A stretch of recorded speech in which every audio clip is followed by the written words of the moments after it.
오늘 우리에게 주신 하나님 말씀은 구약 신명기 6장 1절로 9절 말씀입니다.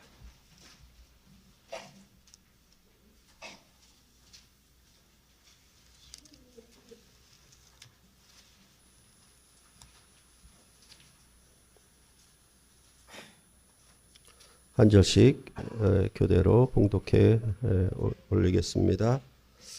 이는 곧 너희의 하나님 여호와께서 너희에게 가르치라고 명하신 명령과 규례와 법도라. 너희가 건너가서 차지할 땅에서 행할 것이니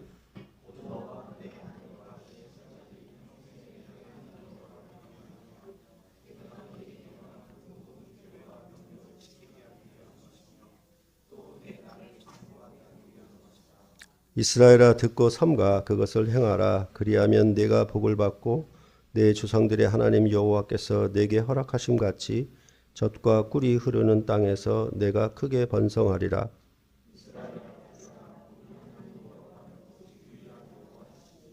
너는 마음을 다하고 뜻을 다하고 힘을 다하여 내 하나님 여호와를 사랑하라. 내 자녀에게 부지런히 가르치며 집에 앉았을 때에든지 길을 갈 때에든지 누워 있을 때에든지 일어날 때에든지 이 말씀을 강론할 것이며 그건 잘 모르겠습니다. 제가 도울 수 있는 다른 부분이 있을까요?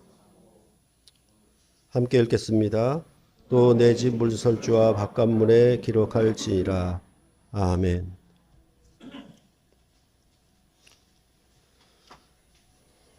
오늘은 어버이 주일입니다. 지난 주일은 어린이 주일로 지켰는데 5월 첫 주일이어서 우리가 24년도 목회 계획을 한 바를 따라서 5, 6월 달은 이기는 버가모 교회가 되자라는 것이었기 때문에 버가모 교회에 대한 요한계시록의 말씀을 전하였습니다. 그래서 그 버가모 교회에게 하신 말씀의 핵심은 뭐냐 하면 큰 일과 작은 일을 구분하는 겁니다. 큰 일과 작은 일을 차별화시키는 것이죠. 그래서 버가모 교회는 안디바와 같은 순교자가 일어날 때, 즉 큰 박해가 일어날 때에는 믿음을 굳게 지켰으나 이제 니골라당의 교훈처럼 세상과의 자기 이익을 위해서 타협하게 될 때에는 그 작은 일에는 제대로 서지 못했다라고 그렇게 말씀을 하였던 것입니다. 이처럼 우리 가운데 살 때에 어떤 것은 크고 중요한 일, 어떤 것은 작고 사소한 일, 이렇게 나누는 것은 실제로 구약의 율법에 이분법화된 그런 삶의 질서와 별 다를 게 없습니다.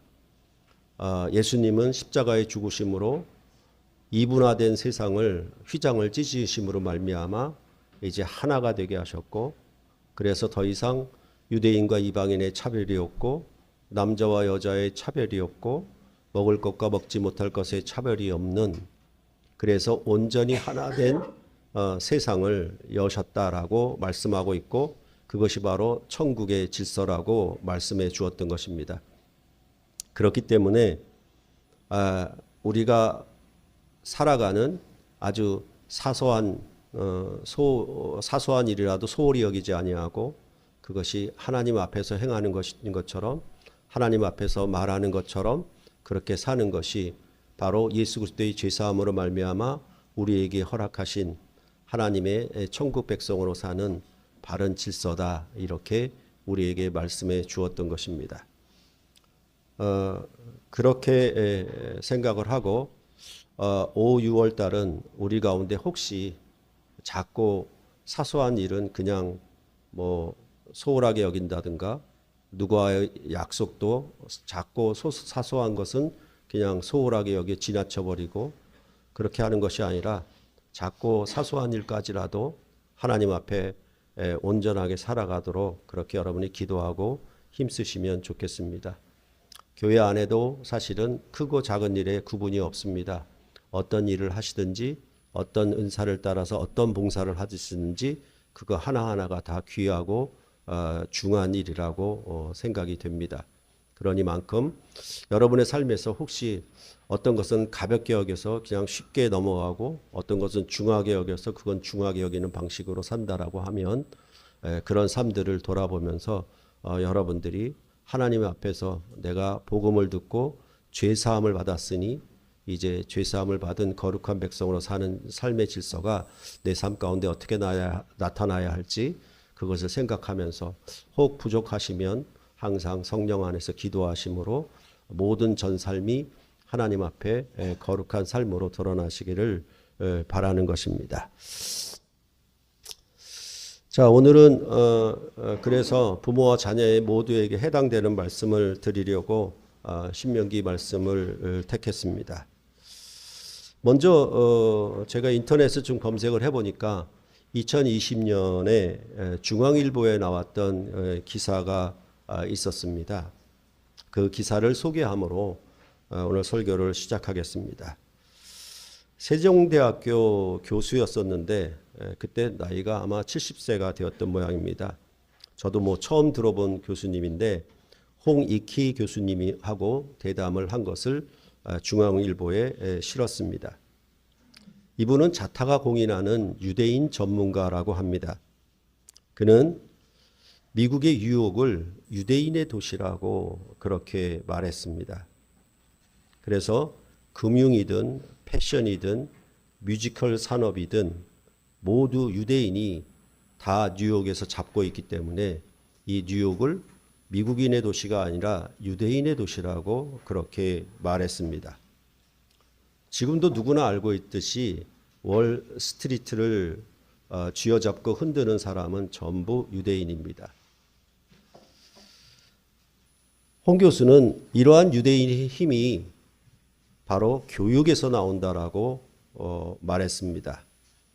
그리고 유대인은 자식을 부모의 소유물로 보지 않고 하나님이 주신 선물로 본다라고 말했습니다.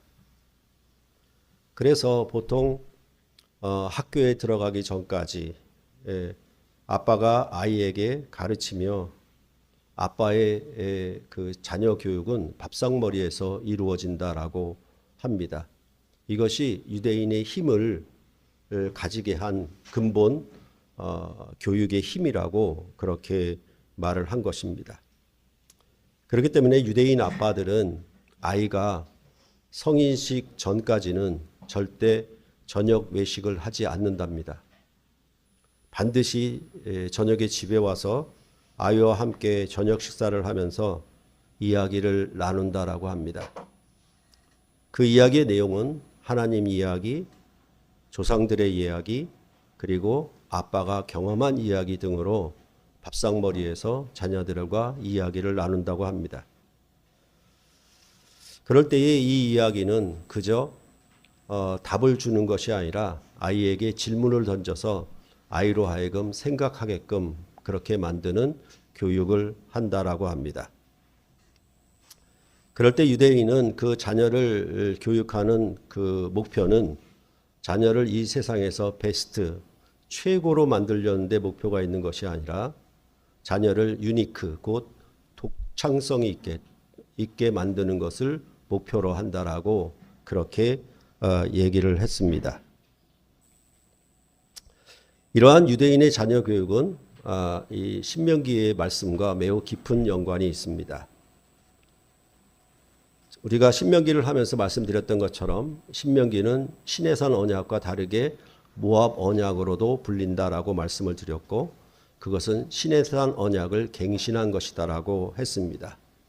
그래서 이 신명기의 이름 자체가 영어 이름 자체가 어떻게 되어 있냐면 두 번째 율법 아니면 반복된 율법 이렇게 그 이름의 뜻을 갖고 있습니다. 그런데 이 신명기는 전체적으로 무슨 얘기를 하냐면 한 하나님, 한 백성, 한 땅, 한 성소, 한 율법을 주제로 한다라고 볼 수 있습니다. 그럴 때에 이 신명기의 가르침은 전체적으로 모세의 세 번의 가르침으로 구성되어 있다라고 하는데 이것을 모세의 세 번의 설교를 모았다라고 보는 것은 조금 맞지 않습니다. 이 전체를 이 세 번의 모세가 선포한 말씀에 대해서 하나의 그 연관성을 가지고 언약적 성격을 갖고 있다라고 보는 것이 좋겠습니다. 그럴 때에 이 신명기 언약의 말씀의 핵심은 신명기 4장 44절부터 28장 68절까지, 그러니까 가운데 아주 중요한 부분을 전체적으로 다 이 신명기의 말씀이 차지하고 있다라고 보시면 됩니다. 그런데 이 그 핵심의 내용을 출애굽기의 언약서를 기록하는 방식과 거의 구성이 비슷합니다. 그러니까 출애굽기 언약서를 보면은 10가지의 말씀, 곧 10계명과 백성들이 지켜 행할 규례들, 이렇게 해서 두 가지로 크게 구성되어 있죠. 그와 마찬가지로 신명기도 4장 44절부터 11장 32절까지는 주로 10가지 말씀들을 중심으로 해서 나와 있고, 그 다음에 12장 1절부터 28장 68절까지는 여러 가지 규례들에 대해서 상세하게 나와 있습니다. 그러니까 이런 것을 우리가 모법하고 시행령, 이렇게 두 가지로 구성되어 있다라고 말씀드렸던 것처럼 출애굽기도 그런 형식을 갖고 있고 신명기도 그런 형식을 갖고 있는 것은 서로 비슷합니다. 그럴 때에 이렇게 중앙에 많은 분량으로 신명기의 핵심 가르침을 말씀한 뒤에 29장 1절에 이것은 모압에서 너희와 세우신 언약이다, 이렇게 얘기를 해서 이제 시내산 언약이 아니라 요단강 동편에서 가나안 땅을 바라보고 모압 땅에서 이스라엘 백성과 맺은 언약이다라고 그렇게 이 신명기를 말해주고 있는 것입니다. 그러니까 출애굽기는 시내산 언약이고 신명기는 모압 언약, 이렇게 보셔도 좋겠습니다. 그렇게 할 때에 시내산 언약을 그대로 반복해서 그냥 판박이해서 놓은 것은 아니라 시내산 언약보다 신명기 언약은 더 크고 풍성하게 나타나 있다라고 해서, 그래서 갱신된 언약, 이렇게라고도 말을 하고 있는 것입니다. 그럴 때에 그러면 이 그 중심의 핵심적인 얘기를 하기 위해서 그 앞에 1장 1절부터 4장 43절까지는 무슨 얘기가 되어 있냐면, 그것도 하나의 말씀이고 어찌 보면 뭐 가르침이라고 할 수가 있는데, 거기에는 주로 어떤 내용이 기록되어 있냐면 역사적인 서사가 기록되고 있어요. 그러니까 이것에 대해서 우리가 4장 32절에 보면은 이렇게 말합니다. 내가 있기 전 하나님이 사람을 세상에 창조하신 날부터 지금까지 지나간 날을 상고하여 보라. 하늘 이 끝에서 저 끝까지 이런 큰 일이 있었느냐, 이런 일을 들은 적이 있었느냐라고 말합니다. 그러니까 신명기의 중요한 가르침을 말하기 전에 무슨 얘기를 하냐면, 지나간 일을 상고해봐라, 지나간 일을 생각해봐라, 이렇게 회고해봐라고 그렇게 말씀을 하고 있는 것입니다. 그러니까 이것도 역시 마찬가지인데 뭐냐면, 출애굽기도 19장부터 24장에 언약서의 말씀이 주어지기 전에 역사적 서술이 있죠. 애굽에서 나온 얘기, 홍해를 건넌 이야기, 그 다음에 광야를 통과한 이야기가 역사적 서술로 돼 있죠.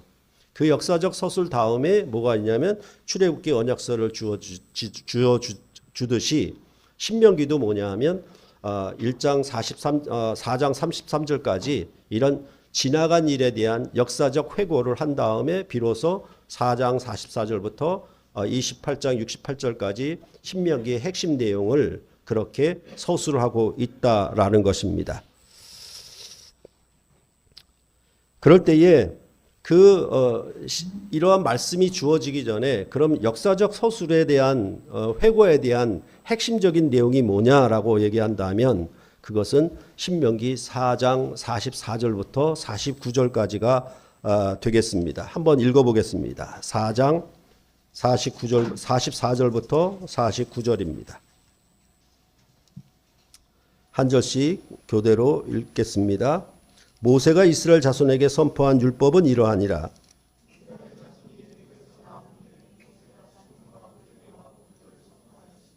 요단 동쪽 벳부올 맞은편 골짜기에서 그리하였더라. 이 땅은 헤스본에 사는 아모리 족속의 왕 시온에게 속하였더니 모세와 이스라엘 자손이 애굽에서 나온 후에 그를 쳐서 멸하고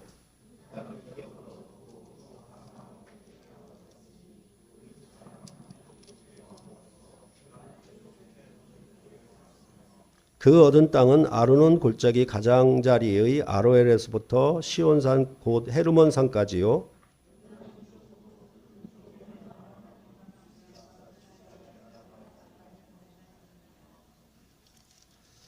그러니까 이 말씀을 지금 신명기에 이런 가르침을 주는 그 역사적 배경이 뭐냐 하면 아모리 왕 시온과 바산한 옥을 쳐부순 후다. 그들을 무찌른 후다라고 얘기를 하고 있는 거예요.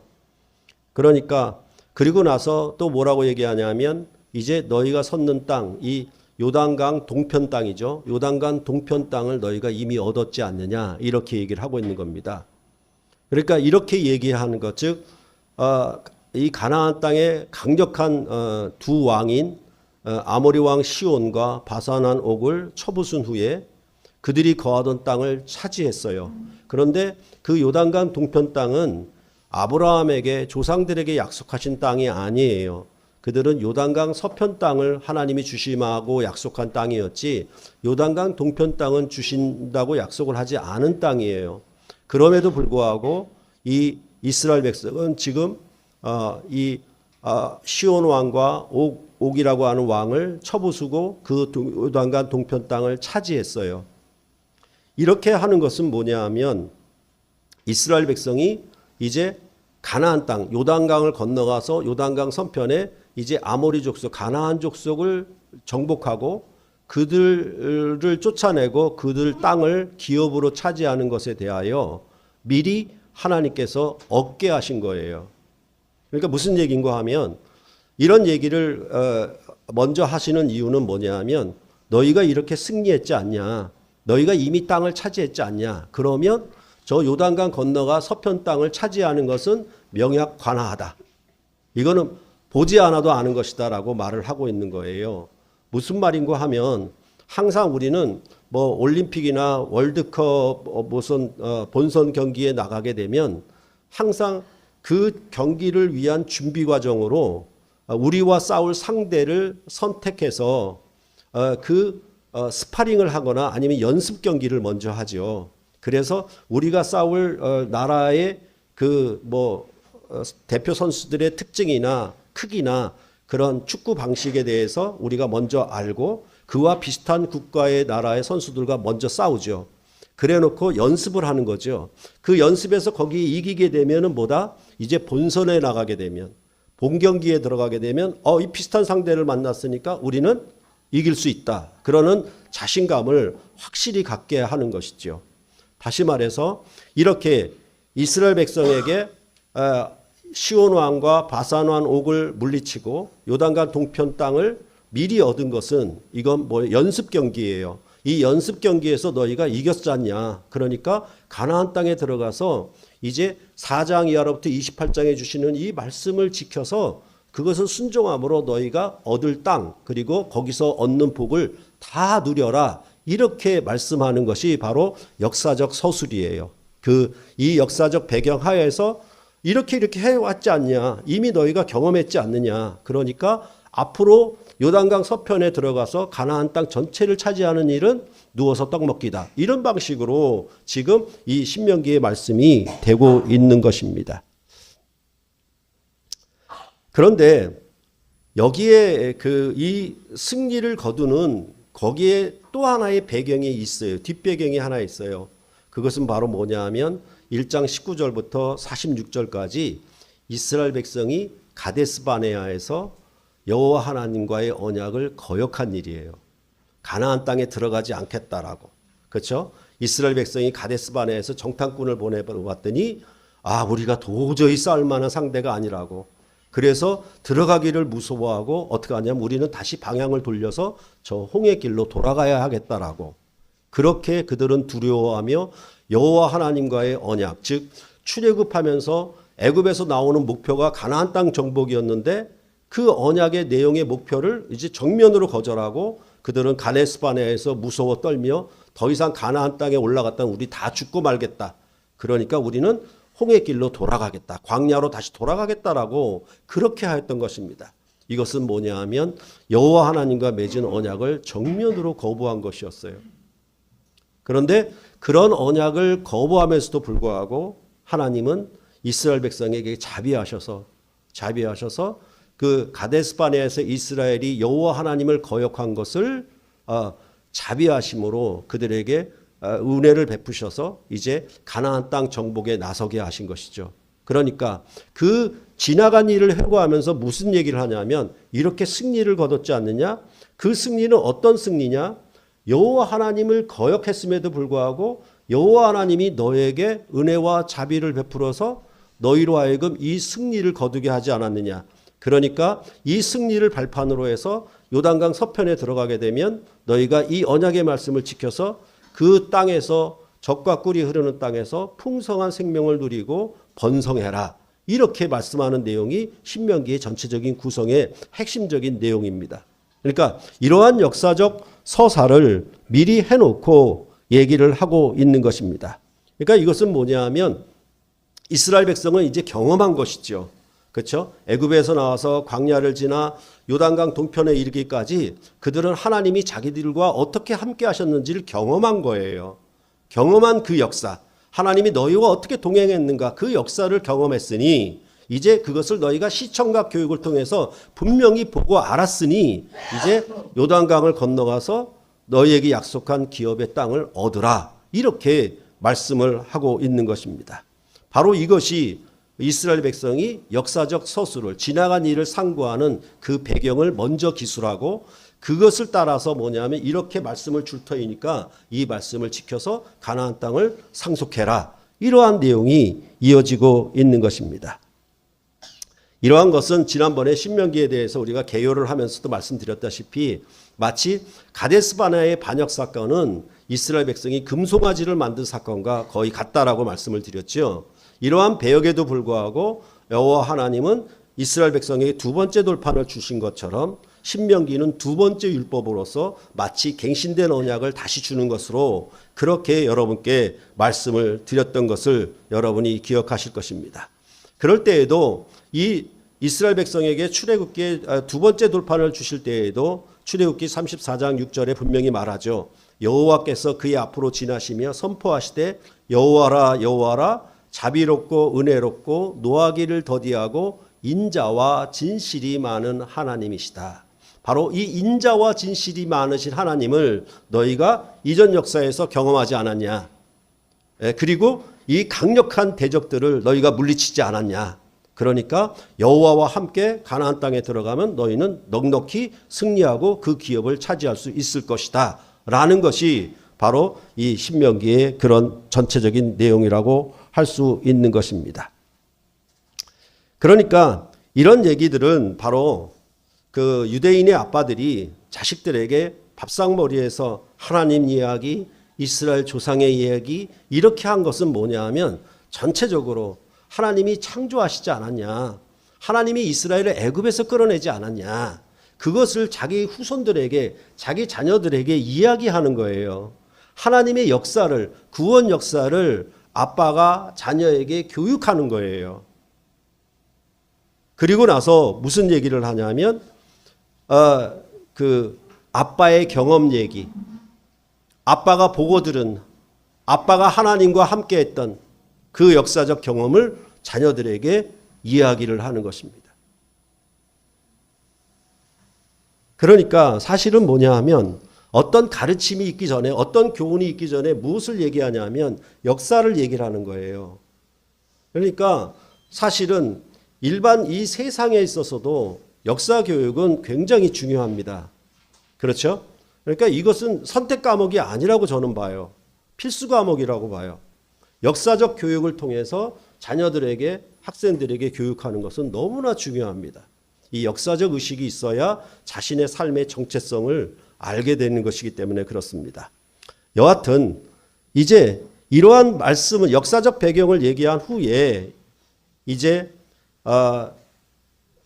이스라엘 백성에게 주었던 10가지 말씀들, 즉 10계명에 대해서 말을 하고 있는데 그 말씀을 주면서 뭐라고 얘기하냐면 5장 32절과 33절에 그런즉 너희 하나님 여호와께서 너희에게 명령하신 대로 너희는 삼가 행하여 좌로나 우로나 치우치지 말고 너희 하나님 여호와께서 너희에게 명령하신 모든 도를 행하라. 그리하면 너희가 살 것이요 복이 너희에게 있을 것이며 너희가 차지한 땅에서 너희의 날이 길리라. 이렇게 말씀하신 후에 비로소 오늘 본문에 6장 1절로부터 3절에 다시 결론적으로 얘기를 하는 겁니다. 앞에 역사적 회고를 다 한 얘기에 대해서 다음에 그 얘기에 대해서 결론을 얘기할 때 뭐라고 얘기하냐면 이는 곧 너희의 하나님 여호와께서 너희에게 가르치라고 명령하신 명령과 규례와 법도라.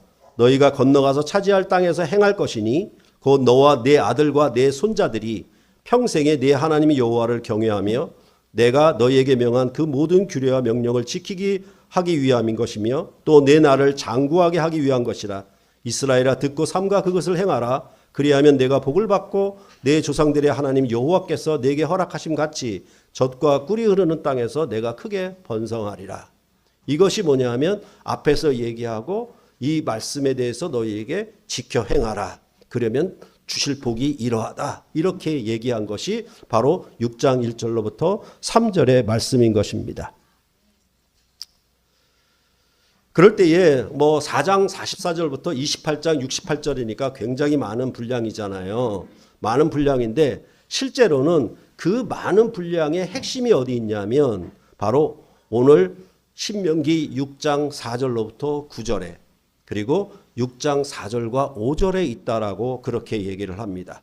그래서 이것을 뭐라고 얘기하냐면 구약 성경의 핵심이 어디 있냐라고 얘기했을 때 그 가르침의 내용이 어디 있냐라고 얘기했을 때 들으라 이스라엘 이렇게 했던 것처럼 6장 4절로부터 9절이 구약 성경 전체의 핵심 중심적인 내용이다라고 그렇게 학자들은 많이 말을 하고 있습니다.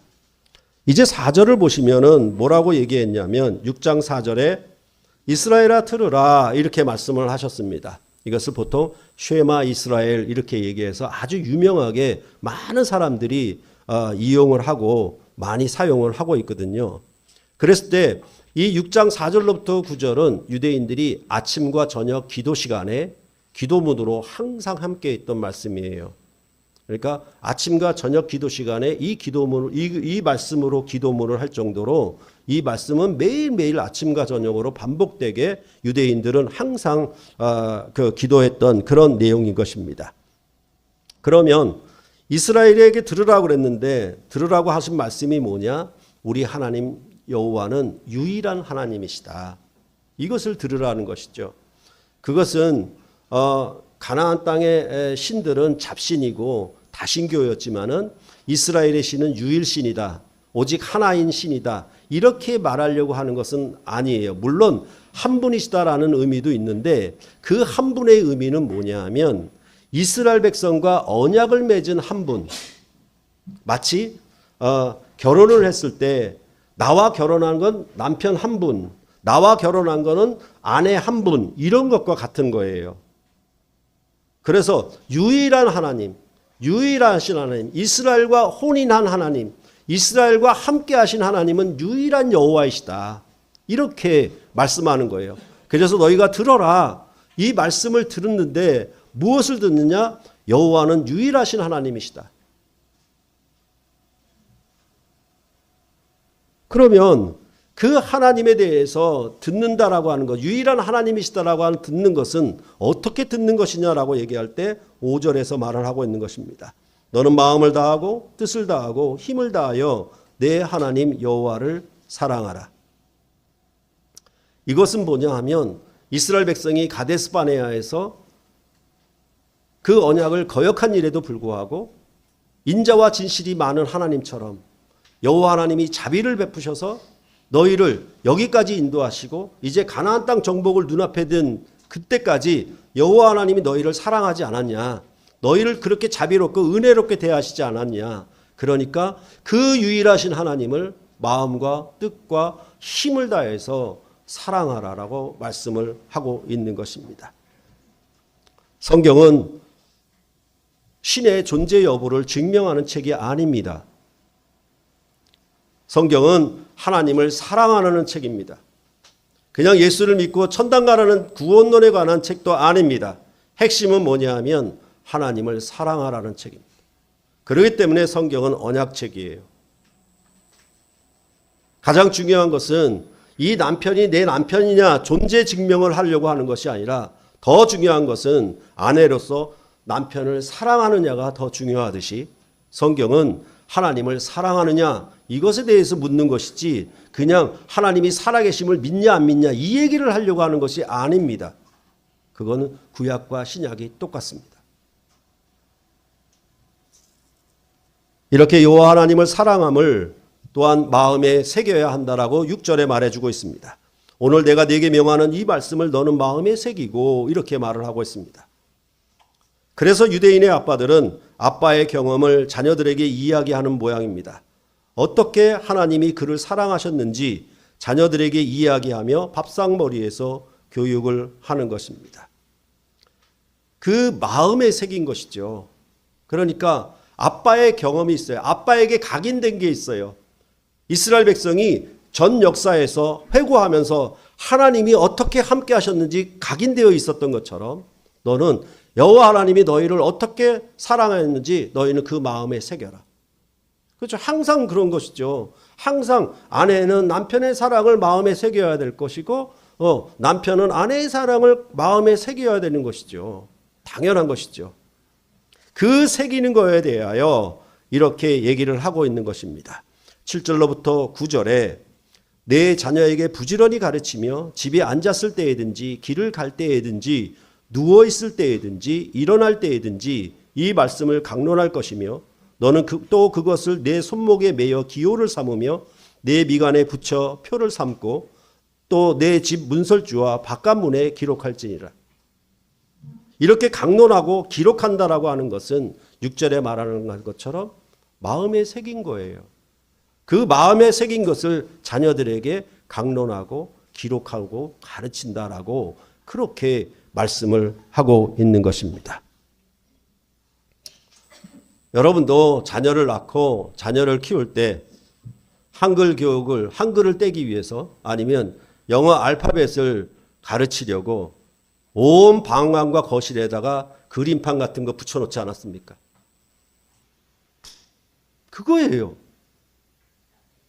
그거예요, 이게. 길에 누웠을 때인지 걸어갈 때든지 문설주와 어디에든지 이것을 기록해라. 제가 기억하기에는 신학교 다닐 때 방배동 그 순댓국밥집이 있었거든요. 천주교 교인이 행하는 주인이었는데 지금은 없어졌어요. 워낙 싸가지고 다른 집보다 워낙 싸가지고 그 집을 많이 이용을 했었거든요. 점심시간에. 그 식당에 들어가면 전부 성경 구절이 벽마다 다 붙어 있었어요. 온통 도배를 다 해버렸어. 그러니까 이게 뭐냐 하면 우리가 자녀 교육을 할 때 부모들은 벌써 이 방식을 쓰고 있는 거예요. 그렇죠? 길에 누웠을 때인지, 누웠을 때 길을 갈 때이든지, 무엇을 때 자고 일어날 때이든지 이것을 강론하고 기록하게 한 것이에요. 그것이 유대인의 자녀 교육이에요. 그런데 우리는 뭡니까? 하나님 이야기, 이스라엘의 조상들의 얘기는 싹 빼버리는 것이죠. 뭐만? 그저 세상에서 잘 되라고, 한글 빨리 떼라고, 영어 빨리 떼라고 그것에 대해서 온 방 안에다가 온 집에다가 아주 도배를 하고 있는 것이죠.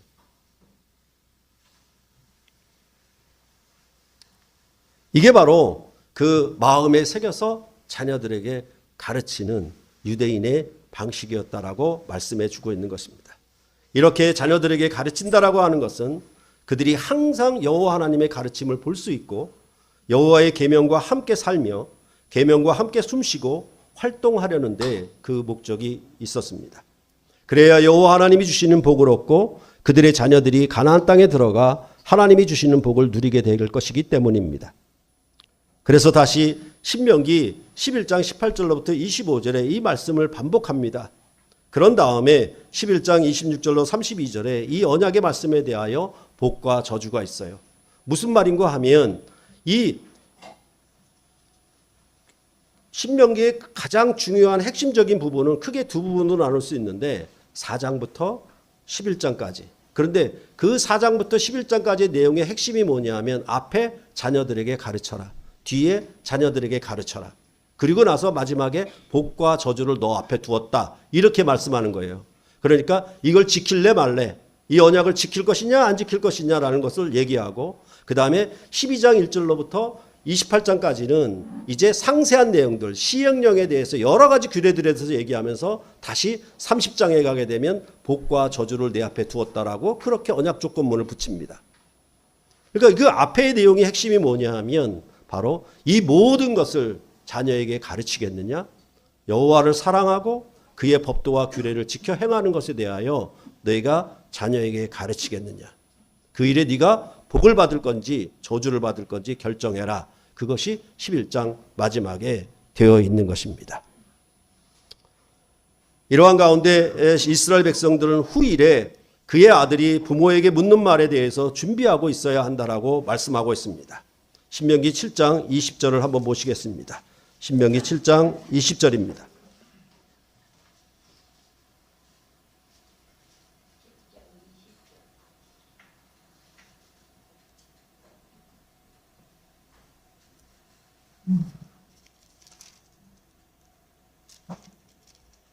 성경책이 바뀌어가지고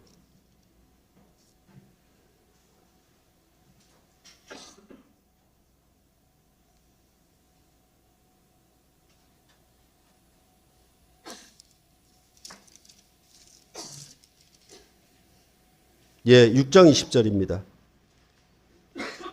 6장 20절에 후일에 네 아들이 네게 묻기를 우리 하나님이 여호와께서 명령하신 증거와 규례와 법도가 무슨 뜻이냐 하거든 이라고 말해주고 있습니다. 그러니까 이 유대인 아빠들은 이 신명기의 가르침을 아주 잘 수행을 하고 있는 거예요. 그러니까 이제 후손의 아들들이 물어볼 거거든요. 내가 이 규례와 법도를 왜 지켜야 됩니까? 그렇게 아버지에게 물으면 아버지는 그 대답에 대해서 준비하고 있어야 돼요.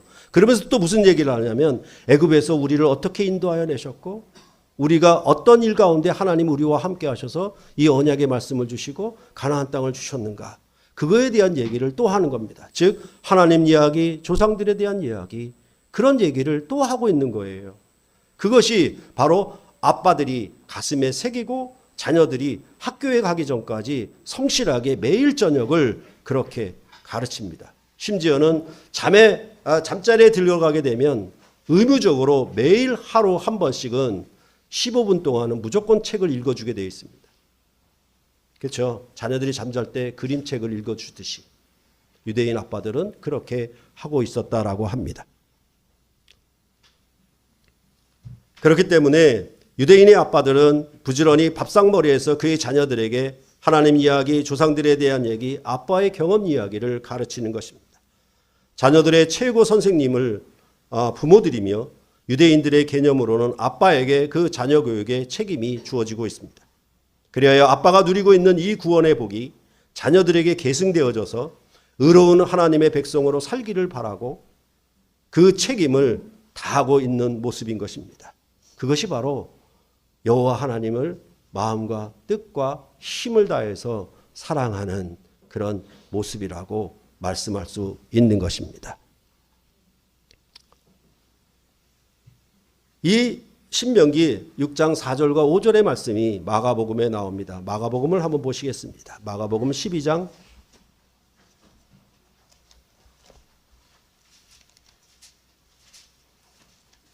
28절로 34절입니다.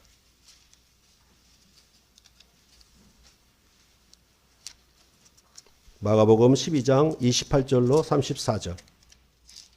한 절씩 또 교대로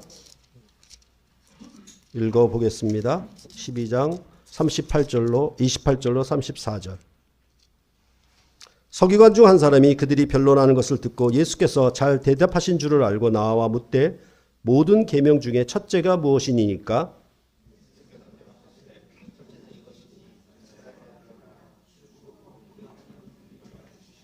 내 마음을 다하고 목숨을 다하고 뜻을 다하고 힘을 다하여 주 너의 하나님을 사랑하라 하신 것이요.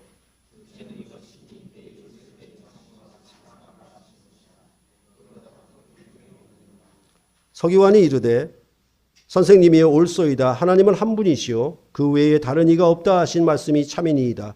또 마음을 다하고 지혜를 다하고 힘을 다하여 하나님을 사랑하는 것과 또 이웃을 자기 자신과 같이 사랑하는 것이 전체로 드리는 모든 번제물과 기타 제물보다 나으니이다.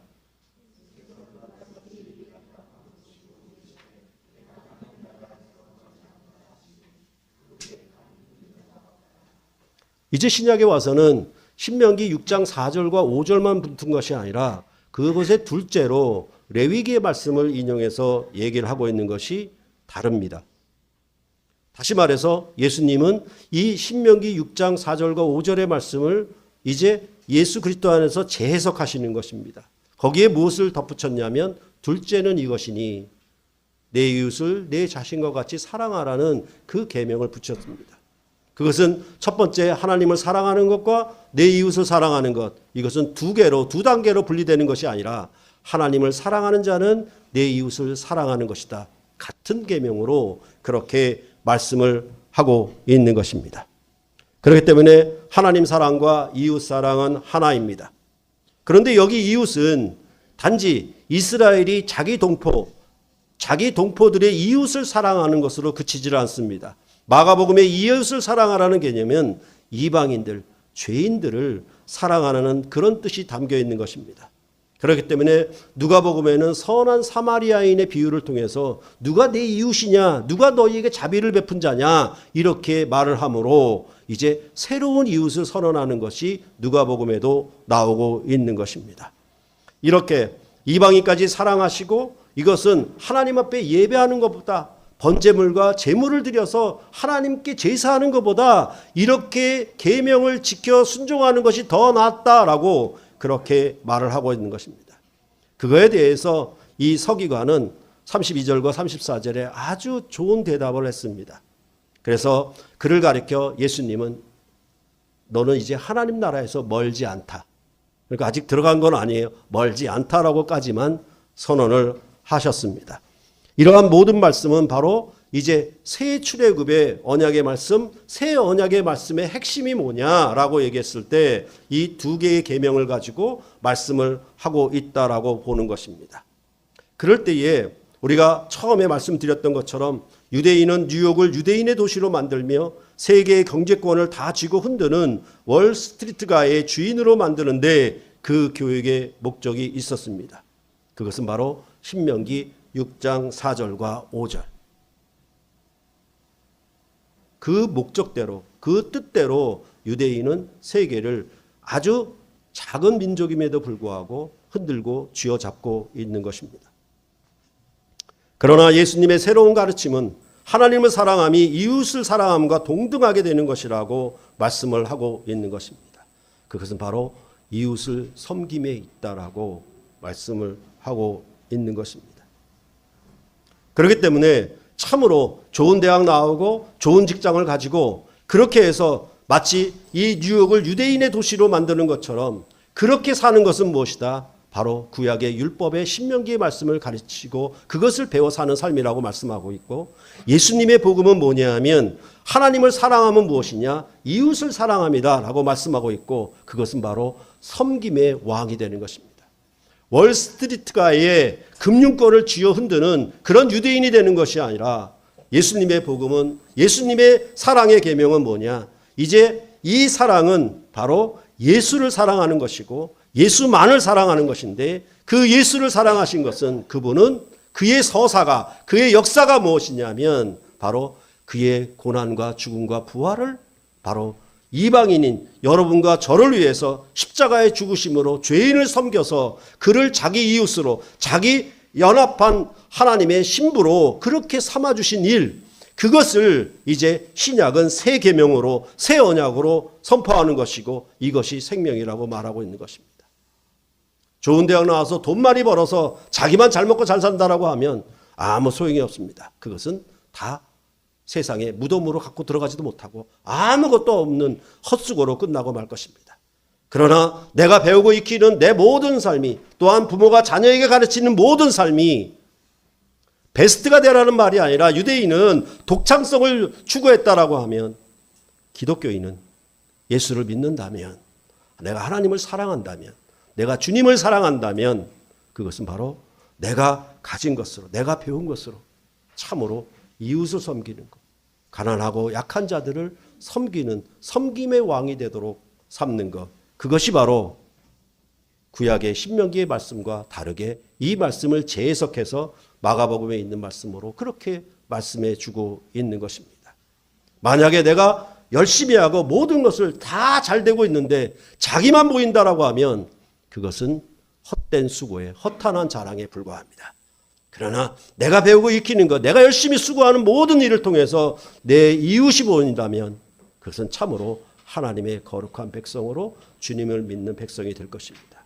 그러므로 그리스도인의 자녀들은, 그리스도인의 부모들은 무엇을 가르쳐야 되는지, 어떤 목표를 가르쳐야 되는지, 아까도 말씀드렸던 것처럼 영어, 한글을 배우기 위해서는 그렇게 열심인데 하나님의 말씀에 대해서는 부모가 아무것도 모르거나 한마디도 얘기를 하지 않고 세상의 모든 유익과 볼 것과 먹거리들은 다 주는데 그리스도 안에 있는 영생의 선물에 대해서는 부모가 아무것도 주지 못한다라고 하면 그가 하나님을 사랑하지 아니한다라는 그런 것을 눈에 보이고 있다라는 것입니다.